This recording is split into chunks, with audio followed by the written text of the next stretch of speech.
Hello, എവിടെയായിരുന്നു ഇത്ര നാള്?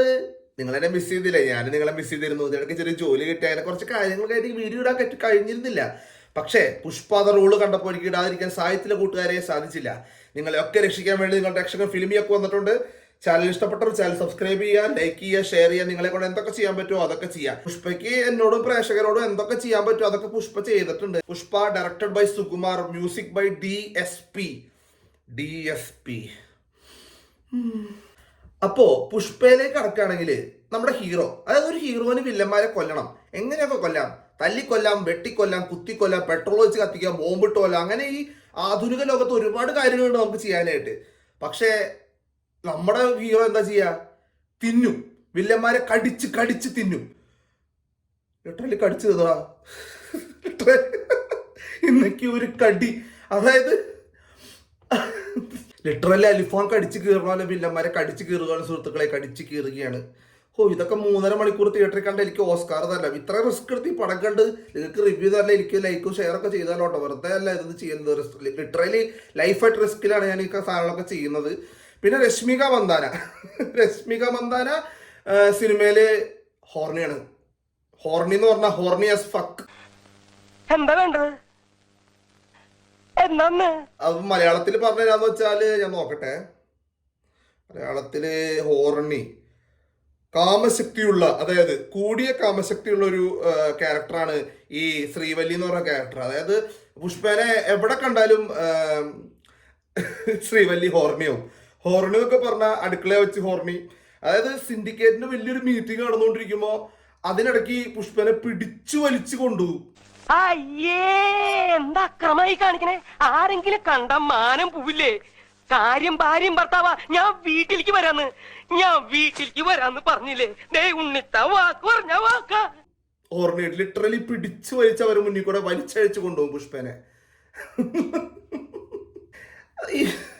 അതായത് ഈ പുഷ്പ വീടിന്റെ ഒരു 100 മീറ്റർ ചുറ്റുള്ളൂ, അല്ലെങ്കിൽ ഈ ശ്രീവല്ലി അടുത്തി കൂടെ പോയാൽ തന്നെ ശ്രീവല്ലി ഹോർണിയാവും. അതൊരു ഞാൻ പറയുമ്പോൾ അത് തമാശ പറയാൻ വരും, സത്യമായിട്ടും. അതായത് ഈ ശ്രീവല്ലിയെ പോലത്തെ ഒരു ഭാര്യ വീട്ടിലുണ്ടെങ്കിൽ നമ്മൾ വീട്ടിൽ പോലും കയറില്ല, അത്രയ്ക്ക് നമുക്ക് പേടിയാവും. അങ്ങനത്തെ ഒരു ക്യാരക്ടറാണ് ശ്രീവല്ലിയുടെ. ഫീലിങ്സ് പറഞ്ഞിട്ട് അത് ഇതുപോലെ ഹോർണി ആവുമ്പോൾ ശ്രീവല്ലി പറയണ വാക്കാണ്, സ്വാമി എനിക്ക് ഫീലിങ്സ് ഒന്നും. ലിറ്ററലി അതിന് ആ ഹോർനെസിനെ കുറിച്ചൊരു പാട്ട് തന്നെ ഉണ്ടാക്കി കളഞ്ഞവര്. പുതിയ നേരത്ത് പുന്നണിയും നേരത്ത് അതൊക്കെ ആ ലേരം എന്ന് പറഞ്ഞാൽ ശ്രീവല്ലി ഹോർണിയുടെ സമയങ്ങളാണ്, കൂടാവുന്ന സമയങ്ങളാണ് ആ പാട്ടിൽ പറയുന്നത്, ആ ലേരങ്ങള് അതാണ്. അപ്പൊ ആ സമയത്തൊന്ന് വീട്ടിൽ പോയിരിക്കാനെ പോലെ പുഷ്പ എന്തായിരിക്കും നല്ലത്, അല്ലെങ്കിൽ എല്ലാ കാര്യത്തിന്റെ തീരുമാനമാവും. പുഷ്പയെ കാണുമ്പോ ശ്രീവല്ലിക്ക് ഹോർണിയാവും, പുഷ്പയ്ക്ക് ഹോർണിയാണെങ്കിൽ വില്ലന്മാരെ കാണണം. ആണ് ഞാൻ പറഞ്ഞത്, വില്ലന്മാരെ കണ്ട അപ്പൊ പുഷ്പ കടിക്കും. നിന്നെ കണ്ട അതൊരു വല്ലാത്തൊരു കടിയാണോ. അൽഫാം കടിച്ചില്ല പോലെ തിന്നു കളഞ്ഞ്. ഇതൊക്കെ പണി വെക്കുമ്പോ ഇവർക്ക് എന്താ ആലോചിക്കുന്നത് എനിക്ക് മനസ്സിലാവുന്നില്ല.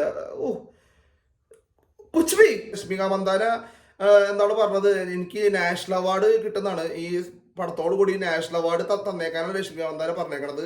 എനിക്ക് ഉറപ്പാണ് രശ്മിക മന്ദാനക്ക് നാഷണൽ അവാർഡ് എന്തായാലും കിട്ടില്ല, ഓസ്കാറിന് എന്തായാലും നമുക്ക് ഈ പടം കൊടുക്കണം. നമ്മുടെ ഇന്ത്യയിലെ അടുത്ത തവണത്തെ ഓസ്കാറിൽ അപ്ലൈ ചെയ്യുമ്പോൾ പുഷ്പ എന്തായാലും കൊടുക്കണം. അതിന് സ്പെഷ്യലായിട്ട് രശ്മിക മന്ദാനയ്ക്ക് ഒരു സ്പെഷ്യൽ മെൻഷൻ തന്നെ കൊടുക്കണം എന്നാണ് ഞാൻ ഓസ്കാർ കമ്മിറ്റിയോട് പറയുന്നത്. പിന്നെ നമ്മുടെ ഫഹദ് ഫാസിലുണ്ട്, പാവം തോന്നൂറാ അവനെ കാണുമ്പോൾ. പാവം അവൻ ഫസ്റ്റ് പാർട്ട് ചെയ്തുകൊണ്ട് മാത്രം സെക്കൻഡ് പാർട്ടിൽ കല വെച്ച് കൊടുത്താന്ന് തോന്നുന്നു. ഫസ്റ്റ് പാർട്ടിൽ അത്ര റൂത്ത്ലെസ് ആയിട്ടുള്ള ഒരു ക്യാരക്ടർ. അതായത് ഈ ഒരു പുഷ്പ അല്ലെങ്കിൽ ഒരു പുഷ്പയും ഈ ഫഹദ് ഫാസിലും തമ്മിലുള്ള ക്ലാഷ് തന്നെ, അതായത് വേറെ ലെവലാക്കായിരുന്നു, നല്ലൊരു ഈഗോ ക്ലാഷ് ആക്കായിരുന്നു. പക്ഷെ ഇവർക്ക് അതും കാണിക്കണം, മാമൻ പാസ, തങ്കച്ചി, അച്ചി പാസ എല്ലാം കാണിക്കണം, എല്ലായിടത്തും പോകണം അവർക്ക്.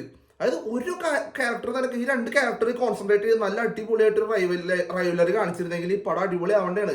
അതായത് ചില പോർഷൻസ് കാണുമ്പോൾ നമുക്ക് തോന്നുന്നു ഇനി നന്നാവും. പക്ഷെ ഒരു തരത്തിലൊരു പടം നന്നാക്കരുത് എന്നുള്ള എന്നിട്ടാ തീരുമാനിച്ചിട്ടാണ് അവന്മാർ ഈ പടം എടുത്തേക്കണത്. പിന്നെ DSPയുടെ പാട്ടുകൾ മലയാളം ഡബിൽ കണ്ടെന്ന് പറഞ്ഞില്ല. ആ കിസിക്ക് പാട്ട് ഞാൻ മലയാളത്തിൽ കേട്ടോ, തമിഴിൽ കേട്ടോ, ഹിന്ദിയിലൊക്കെ എന്ന് പറഞ്ഞാൽ വല്ലാത്ത തപ്പടുമാരൂങ്കി സാല തപ്പടുമാരൂങ്കി. എന്നെയാണ് തപ്പടുമാരണ്ട, അടിച്ച് കൊല്ലാൻ ഞാൻ പടം കാണാൻ പോയതിന്.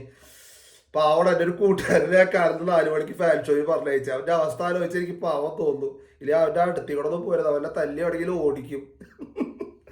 അങ്ങനത്തെ ഒരു പടമാണ് അത്, വല്ലാത്തൊരു. അത് മാത്രമല്ല 3.5 മണിക്കൂർ സഹിക്കാൻ വേണം, പെട്ടെന്നൊന്നും തീരില്ല. 3.5 മണിക്കൂർ ലിറ്ററലി ഒരാഴ്ച കടന്നു പോലെയാണ് ഈ തിയേറ്ററിൽ ഈ പടം കാണാൻ പോയിട്ട്. അതായത് ഒരു എന്തോന്നില്ലാത്തൊരു പ്രത്യേക വൃത്തിയായിട്ട ഫീലിംഗ് ആയിരുന്നു മൊത്തത്തിൽ ഇത് പറഞ്ഞ ഈ പടം കണ്ടിട്ട്. എന്താ പറയാ, അതായത് അല്ലു അർജുന്റെ പെർഫോമൻസ് ഒക്കെ അടിപൊളിയാണ്. അതായത് അല്ലു അർജുനൊക്കെ പട്ടിപ്പണി എടുത്തിട്ട് ഈ സിനിമയ്ക്ക് വേണ്ടി, പട്ടിപ്പണി എന്നൊക്കെ പറഞ്ഞാൽ പുള്ളിക്കാരൻ്റെ ലിറ്ററലി ഫുൾ ഓൺ പൊട്ടൻഷ്യലി പടത്തിൽ എടുത്തിട്ടുണ്ട് നല്ലോണം. പുള്ളി ഉള്ളതുകൊണ്ട് മാത്രമേ ഈ പടം ഒന്ന് കാണാൻ പറ്റും. മൊത്തത്തിൽ പുള്ളിയുടെ കഷ്ടപ്പാടോ അഭിനയം എല്ലാം കൂടി അത് കാണാൻ പറ്റും. അത് കാണുമ്പോൾ തന്നെ വിഷമാവും നമുക്ക് ആ ഡെഡിക്കേഷനൊക്കെ കാണുമ്പോൾ. പക്ഷെ എന്ത് ചെയ്യാൻ പറ്റും, ഇതുപോലത്തെ ഒരു കത്തി സ്ക്രിപ്റ്റിലായി പോയി ഈ പടത്തിൻ്റെ ഇത്. പക്ഷേ ചിലപ്പോൾ ലിറ്ററലി ചിലപ്പോൾ എനിക്ക് ഇഷ്ടപ്പെടാമെന്നായിരിക്കും, നിങ്ങൾ ചിലപ്പോൾ കണ്ട് ഇതുപോലത്തെ സാധനങ്ങളൊക്കെ നിങ്ങൾക്ക് ഇഷ്ടപ്പെടുമായിരിക്കും. ഞാൻ നിങ്ങൾ കാണാമെന്ന് പറയാനുള്ള, നിങ്ങൾക്ക് വേണമെങ്കിൽ തിയേറ്ററിൽ പോയി കാണാം ഈ പുഷ്പ എന്ന് പറഞ്ഞ സിനിമ. അതായത് വില്ലനൊക്കെ കോമഡി പീസൊക്കെ അത്ര റൂത്ത്ലെസ് ആയിട്ടുള്ള ഒരു കിടിലം വില്ലനെ കിട്ടിയിട്ട് അതിനെ കോമഡി പീസ് ആക്കാന്ന് പറഞ്ഞു കഴിഞ്ഞാൽ ഇതിൽ കൂടുതൽ ആക്കാനില്ല ആ പടത്തില്. ഒരു വല്ലാത്തൊരു എനിക്കത് ഡിസ്ക്രൈബ് ചെയ്യാൻ പറ്റുന്നില്ല, കൂട്ടുകാരെ ഡിസ്ക്രൈബ് ചെയ്യാൻ പറ്റുന്നില്ല. പിന്നെ അതിന്റെ ബാക്കിയുള്ള ടെക്നിക്കൽ വശങ്ങളൊക്കെ നല്ലോണം കാശ് എറിഞ്ഞിട്ടുണ്ട്. ആ എറിഞ്ഞ കാശ് മിക്കവാറും എല്ലാം തിരിച്ചു കിട്ടും. കാരണം നോർത്ത് അങ്ങനെയുള്ള ഭാഗങ്ങളൊക്കെ അത്ര മോശം, ഭയങ്കര വൃത്തിയായിട്ട് ഇത് റിവ്യൂ ഒന്നുമല്ല. കേരളത്തിലെ റിവ്യൂസ് കുറച്ചൊക്കെ കണ്ടിരുന്നു, ഭയങ്കര ഇതാണ്. എന്നാൽ രാത്രിയുടെ പടം കാണാൻ പോയത്, രാത്രി റിവ്യൂ ഇടാൻ പറ്റാത്തോടെ കാരണം പടം 3-3.5 മണിക്കൂറിലോട് ഞാൻ നിലവിളത്തതോളൂ വീട്ടിലെത്തിയപ്പോൾ. അങ്ങനെയാണ്. അപ്പോൾ നിങ്ങളത് കണ്ടു നോക്കുക, എന്താണെന്ന് അറിയില്ല. പക്ഷെ പുഷ്പ അതായത് അല്ലു അർജുന ഉള്ളതുകൊണ്ട് നമുക്ക് ഒന്ന് കാണാം തിയേറ്ററിൽ, അത്രയേ ഉള്ളൂ. അത് കുറെ സീരിയൽ സാധനങ്ങളൊക്കെ വരുന്നുണ്ട്. സീരിയൽ എന്നൊക്കെ ലിറ്ററലി സീരിയൽ ചന്ദന മഴ, അത് ഒരു എന്താ പറയാ, അതൊക്കെ കാണും. അതായത് ലിറ്ററലി തിയേറ്ററിൽ എല്ലാവരും ആ സീനൊക്കെ വരുമ്പോൾ ചിരിച്ചിരിച്ച് കൈയടിക്കായിരുന്നു. അത് ആഘോഷിച്ചിട്ട് കൈയടിക്കണാണോ അത് ഊക്കണാണോ എന്ന് എനിക്ക് മനസ്സിലായില്ല. എനിക്കാണെങ്കിൽ ഒരു ഫീലിംഗ് ഉണ്ടായില്ല. ഞാൻ ഇങ്ങനെ കണ്ടോണ്ടിരിക്കുന്നു, ഇതെപ്പോ തീരുന്നു വിചാരിച്ചിട്ട്. അങ്ങനെയാണ് തിയേറ്ററിൽ അത് കണ്ടുകൊണ്ടിരുന്നത്. അപ്പോൾ പുഷ്പ നിങ്ങൾക്ക് കാണണമെന്നുണ്ടെങ്കിൽ പോയി കണ്ടു നോക്കുക. എന്തായാലും ഇത്ര വലിയ പടമൊക്കെ ഇറക്കിയതല്ലേ, ഇവര് വേറെ പടമൊന്നുമില്ല ഇപ്പൊ കാണാനായിട്ട്. ഇനി ബറോസൊക്കെ വരണം. മാർക്കോലൊക്കെ വലിയ പ്രതീക്ഷയുണ്ട്. ബറോസ് മോഹൻലാൽ ഡയറക്ട് ചെയ്യുന്നതുകൊണ്ടും എനിക്ക് അത്യാവശ്യം പ്രതീക്ഷകളൊക്കെ ഉണ്ട്. നല്ല ഒരു 3D സംഭവം തന്നെ ആവട്ടെ. മലയാളത്തിൽ അധികം 3D പടങ്ങളൊന്നും വരാത്തല്ലേ. അപ്പോൾ പറ്റുന്നവരൊക്കെ തിയേറ്ററിൽ പോയി കാണാം. പിന്നെ വീഡിയോ നിങ്ങൾ കണ്ടിട്ട് എങ്ങനെയുണ്ടെന്നൊക്കെ കമന്റ് ബോക്സിൽ പറയാം. പിന്നെ വീഡിയോ ഇഷ്ടപ്പെട്ടാൽ നേരത്തെ പറഞ്ഞാൽ ലൈക്ക് ചെയ്യുക, ഷെയർ ചെയ്യുക, സബ്സ്ക്രൈബ് ചെയ്യുക. ഇനി എപ്പോഴും ഒന്നും പറയാൻ പറ്റില്ല, എന്നാലും ചാനലൊക്കെ ജീവനോട് ഇരിക്കട്ടെ. അപ്പോൾ നിങ്ങളെ കൂടെ എന്തൊക്കെ ചെയ്യാൻ പറ്റുമോ അതൊക്കെ ചെയ്തിട്ട് പോവാ. സുഹൃത്തുക്കളെ, ഇതോടുകൂടി വീഡിയോ അവസാനിക്കുന്നു. നിങ്ങൾക്ക് പടം കണ്ട് തിരിച്ചു വരുമ്പോൾ ജീവനുണ്ടെങ്കിൽ നമുക്ക് ഒന്നുകൂടെ കാണാം. ബൈ.